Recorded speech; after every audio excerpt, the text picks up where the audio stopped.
In terms of Katniss's story, I think Snow is seen as the villain, but I just wondered how important it was for you as an actor not to judge the characters that you play. I don't judge him.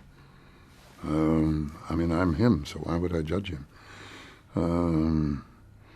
He feels very strongly that he's doing the right thing. He's not a specifically cruel man. He's just trying to maintain the status quo.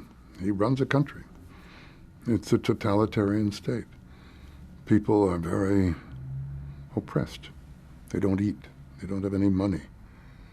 They work slave wages, slave conditions. But that's the way the country is set up. And his job is to keep it going.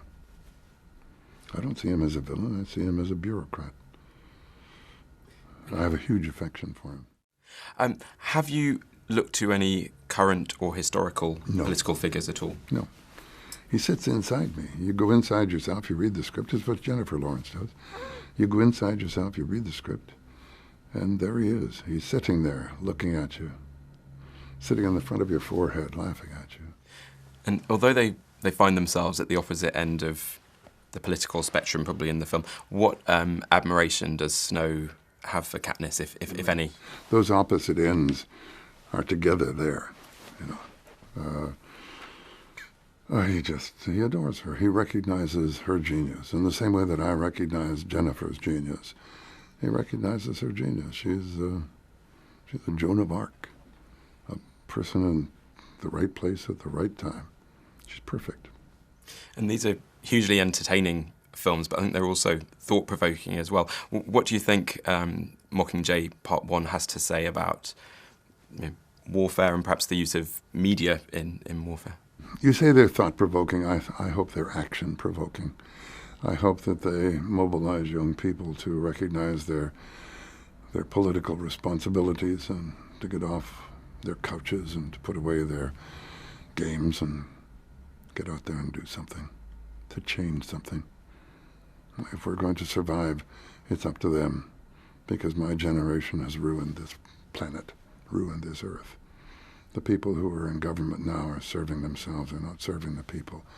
They have to be changed. And it's up to those young people who are influenced, I hope, by this film. It's like Nina Jacobson says, this film is a call to war. And the war is against me, in every respect. Well, when I was watching it, certainly you forget about the science fiction element, and it really does feel like young people in a war zone, particularly when you go to District 8 and District 12 in the film. And it's always young people in a war zone. The people that we send overseas, they're 19, 20. The dead bodies that come back are 21, 22. No, it's young people who die.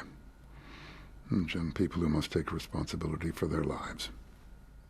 And can we talk about Francis Lawrence as a filmmaker? How kind of hands-on is he? I get the impression that very much so. He's sort of right there by the camera.